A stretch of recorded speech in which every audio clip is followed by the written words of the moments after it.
السلام علیکم و رحمت الله و برکاته.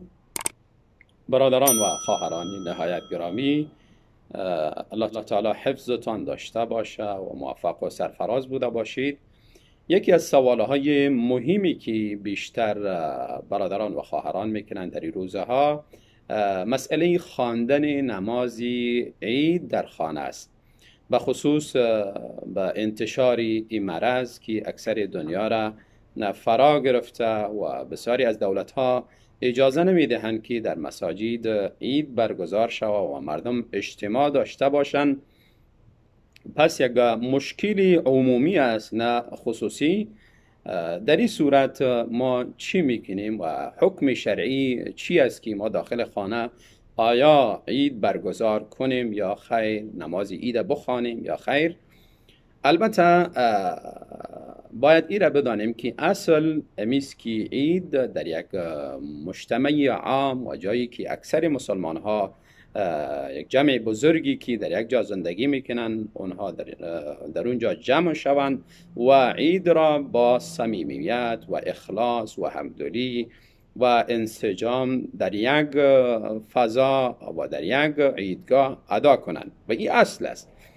اما گاهی اعذار پیش می شود، انسان مجبور میشه که باید برای از او هم حل پیدا شود، از قبیل مثلا گاهی مرض است، مرض مانع میشه که به عیدگاه بروه و گاهی هم در خواب رفته، شخصی در خواب رفته، عید از پیشش فوت شده و گاهی هم انسان مصروف شده، فراموش کرده، نتوانسته به عیدگاه حاضر شود. در این صورتها چه کاری باید بکند؟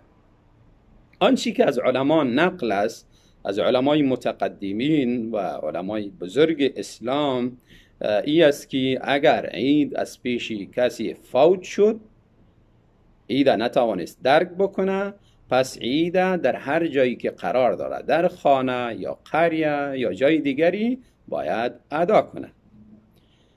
البته صورتی ادا چنین است که اگر خودش به تنهایی بوده باشه، درست است که 2 رکعت بخوانه و بهتر است که به 2 رکعت اکتفا کنه نماز عید، و درست است بعضی علما هم قول کردن که 4 رکعت ادا کنه.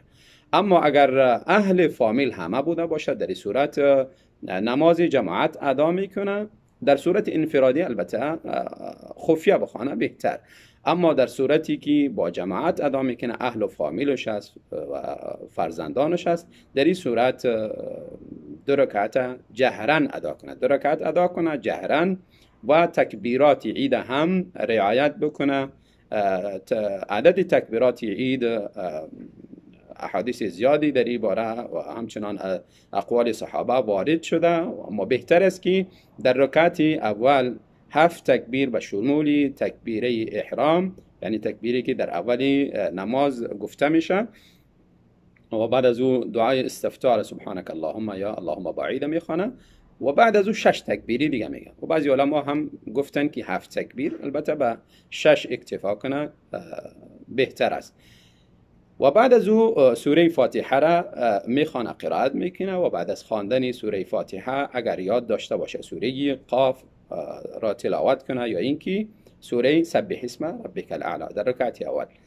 و اما در رکعت دوم بعد از اینکه تکبیری انتقال میگه بالا میشه، بعد 5 تکبیر بگه و دستای خود در هر تکبیری بلند کنه تا شانه ها یا اینکه تا گوشه ها را، و بعد از او تلاوت شروع میکنه، سوره فاتحه را میخونه، و بعد از سوره فاتحه بهتر است که سوره القمر اقتربت الساعة وانشق القمر ای خوانده شود، و یا هم سوره الغاشیه. اگر کسی یاد نداشت هر سوره که برش یاد است، اون سوره را با اون اکتفا میکنه میخونه.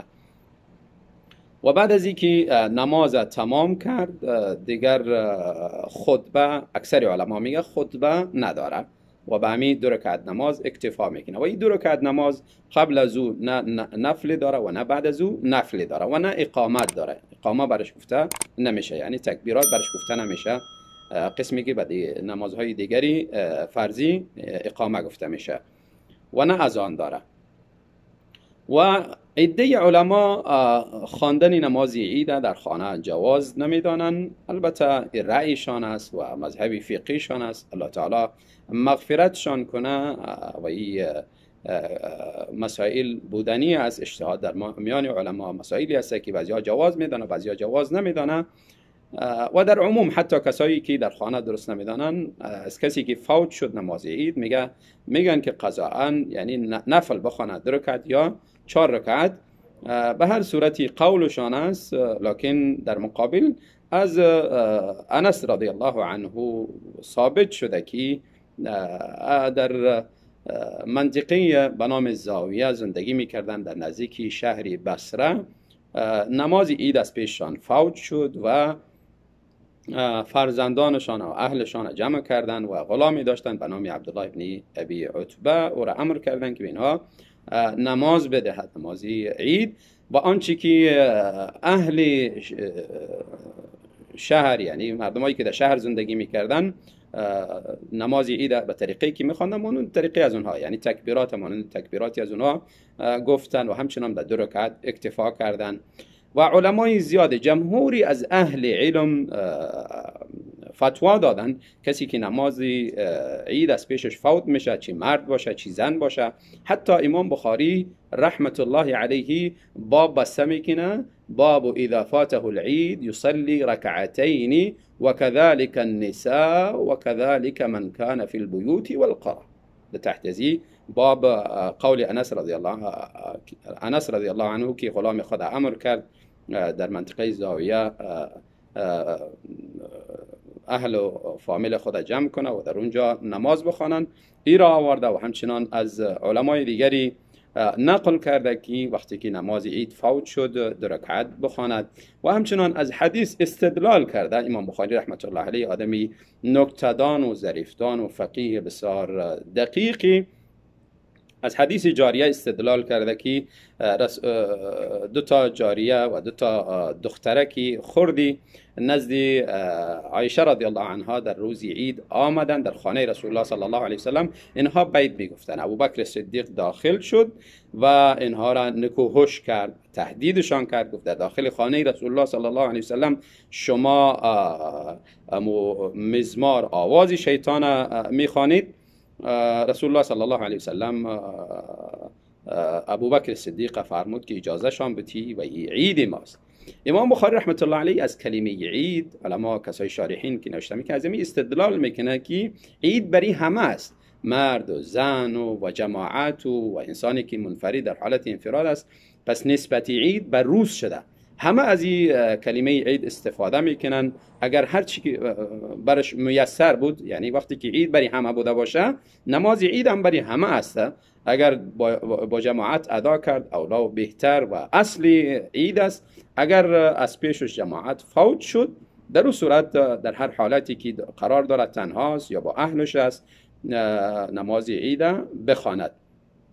و اما کسایی که اگر نخواند، کسایی که میخوانه و کسایی که نمیخوانه، نباید بالای یکدیگر انکار کنند و سبب تشنج شود و سبب اختلاف و بالای یکدیگر رد بکنند و یکدیگر را مبتدی حکم کنند. چنین کاری را نباید انجام بدن. یک مسئله اجتهادی است. کدام دلیل صریح و واضح از رسول الله صلی الله علیه وسلم وجود نداره. البته عمل صحابه و علما و همچنین قولشان موجود است و این مسئله اجتهادی است. کسایی که نمیخوانه هم اجتهاد کردن و کسایی که میخوانه هم اجتهاد دارن. الله تعالی همه علما را مغفرت بکنه و اجتهادی که کردن اجرشان نصیب بفرماید. و آنچه که برای ما است، از اجتهادات علما استفاده میکنیم و به هر یکی عمل میکنیم بدون تعرض و بدون اختلاف و بدون از اینکه یکدیگر را بالای یکدیگر هجوم بیاریم و صفی از مسلمان ها را تفریقه بیاریم. کسایی که میخوانه عمل خوبی را انجام دادن. دوستانی که به این رأی نیستن نباید جرأت کنن و بالای عده جمع بزرگ از اهل علم، قول جمهوری از اهل علم است، بالای از اینها لقب‌های زشت و ناروایی از بعضی ملا صاحبا میشنوم که بسیار الفاظای زشت استعمال کردن. در حقیقت این بیچاره جمعی بزرگ از اهل علم را متهم نموده و بالای از اینها تعرض کرده و به جهل و نادانیش دلالت میکنه که اختلاف علما را آگاهی ندارن. و همچنان کسایی که نمیخوانند و به این رأی نیستن، نباید انسان بالایشان جرأت کنه و اونها را الفاظهای زشتی برشان استعمال کنه و او قولشان است الله تعالی همه را ببخشد و طاعات و عبادات همه را قبول بفرماید. بارک الله فیکم.